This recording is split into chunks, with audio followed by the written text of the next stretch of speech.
안녕하세요, 케빈입니다. 자, 이번 영상은요, 지난 영상에 이어서 신혼여행 기간이 2주 정도 됐을 때 괜찮은 추천 여행지입니다. 지난 영상에서 추천했던 곳이 파리, 로마, 스위스 요 정도였었잖아요. 여기서 한 두 나라 정도, 뭐 많으면 세 나라 정도 넣으면 좋겠는데 개인적으로는 14일 정도면은 한 네 나라 정도가 맞지 않을까 싶습니다. 신혼여행인 점을 감안해서 동선은 최대한 깔끔하게 잡으려고 노력을 했고요. 가능한 비슷한 느낌이 나는 곳은 중복되지 않도록 한번 정해봤습니다.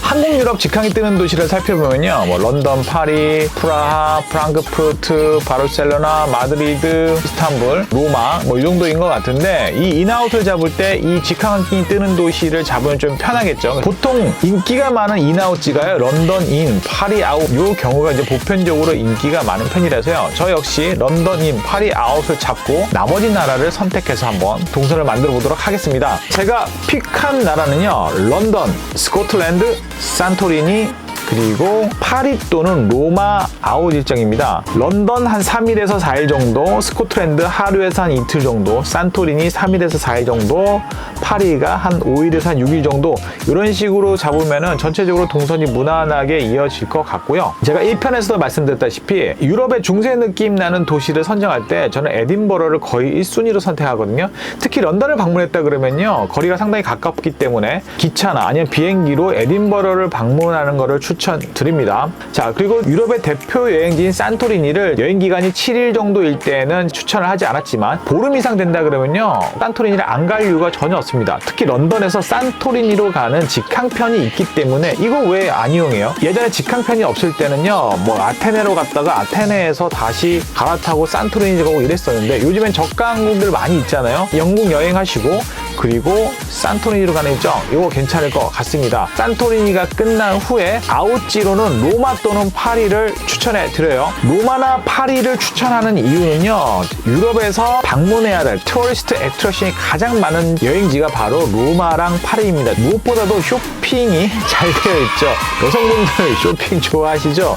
물론 저도 좋아합니다. 쇼핑은 정말 지친 여성을 다시 춤추게 만드는 곳이죠. 그리고 또 지인들 선물 해주셔야 될 수도 있잖아요. 이런 경우 쇼핑을 아웃하는지에서 하게 되면은 편리성이 있죠. 이걸 인하는 데서 해버리면은 그거 들고 계속 여행해야 돼요. 런던에서 쇼핑해봐요. 그거 들고 스코틀랜드 갔다가 그리스 갔다가 다시 들고 파리까지 와야 되는데, 마지막 여행지가 쇼핑지인 경우에는 거기서 한 번에 쇼핑만 하면 되니까 나머지는 여행에만 집중하고 마지막 도착 아웃지에서 쇼핑을 좀 자유롭게 하시면 또 좋지 않을까 해서 파리랑 로마를 제가 아웃지로 선호하는 편입니다. 이어서 여행기간이 20일 이상인 경우 3주 정도 됐을 때 추천하는 여행지입니다.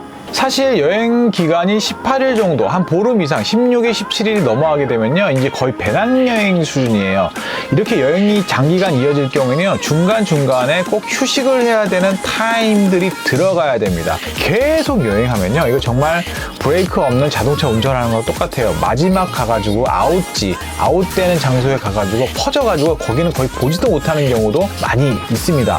자, 20일이 넘는 이 코스는요, 실제로 제가 신혼여행을 한 코스이고요. 유럽을 N번 방문한 제가 왜 고르고 골라서 이렇게 동선을 짰는지를 지금부터 설명을 해드리도록 하겠습니다. 3주 이상 유럽을 여행하게 되면요, 이제 자연휴양지와 바다휴양지를 다 넣어도 일정 동선에 큰 문제가 없게 됩니다. 자연휴양지를 앞서 설명한 15일 동선에서 추가를 할 건데요. 자연휴양지 대표적인 것이 바로 스위스, 노르웨이, 아이슬란드, 이 세 곳입니다. 이 세 곳을 이제 간단하게 설명하면요, 스위스는 많이 아시겠지만 노르웨이 같은 경우는 아직 안 가보신 분들도 많이 있거든요. 노르웨이는 스위스의 아버지라고 합니다. 그러니까 스위스는요, 노르웨이를 깨끗하게 여행하기 편하게 정리를 한 곳이 바로 스위스라고 생각하시면 돼요. 노르웨이는 약간 원석 같은 느낌, 아직 거친 느낌이 있는 약간 자연 그대로의 상태라고 보시면 되고요. 아이슬란드 같은 경우는요, 약간 태초의 지구 같은 느낌이 듭니다. 신화에 나오는 요 정도 아직은 살지 않는 그런 동네, 어쩌면 외계 행성 같은 곳이 바로 아이슬란드고요.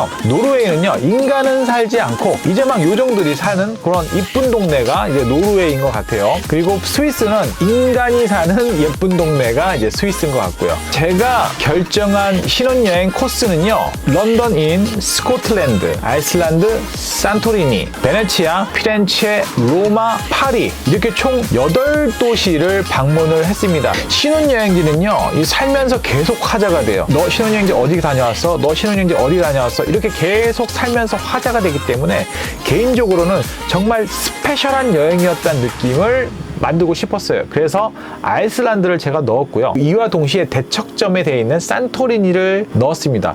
유럽의 겨울과 유럽의 여름을 이 신혼여행 안에 한번 넣어보고 싶었고요. 중세 느낌이 많이 나는 에딘버러를 넣으면서 우리가 생각하는 유럽의 과거 모습 또한 담고 싶었습니다. 또한 베네치아와 피렌체는요, 산토리니에서 나오면서 동선과 일정상으로 어쩔 수 없이 넣었던 것도 있었는데요. 로마를 선택하지 않고 피렌체와 베네치아를 선택했던 거는요, 그 다음에 이동할 파리에서 워낙 관광 명소가 많기 때문에 이 부분을 고려해서 로마도 관광 명소가 많잖아요. 이 두 개가 다 관광 명소가 많으면 너무 힘들고 퍼질 것 같아서 로마보다는 좀 더 가벼운 느낌이지만 특색 있는 베네치아와 피렌체를 선택하게 되었습니다. 또한 피렌체는요, 피렌체 아울렛이 있거든요. 여기 가서 소중한 지인들의 선물들도 이쪽에서 사게 되었고요. 저의 유럽 여행의 항상 마지막 피날레는 늘 파리였습니다. 저희 호텔 자체가 에펠탑이 바로 보이는 뷰래 가지고 에펠 보면서 그 매일 프랑스 와인 좋잖아요. 와인샵 가서 와인을 사서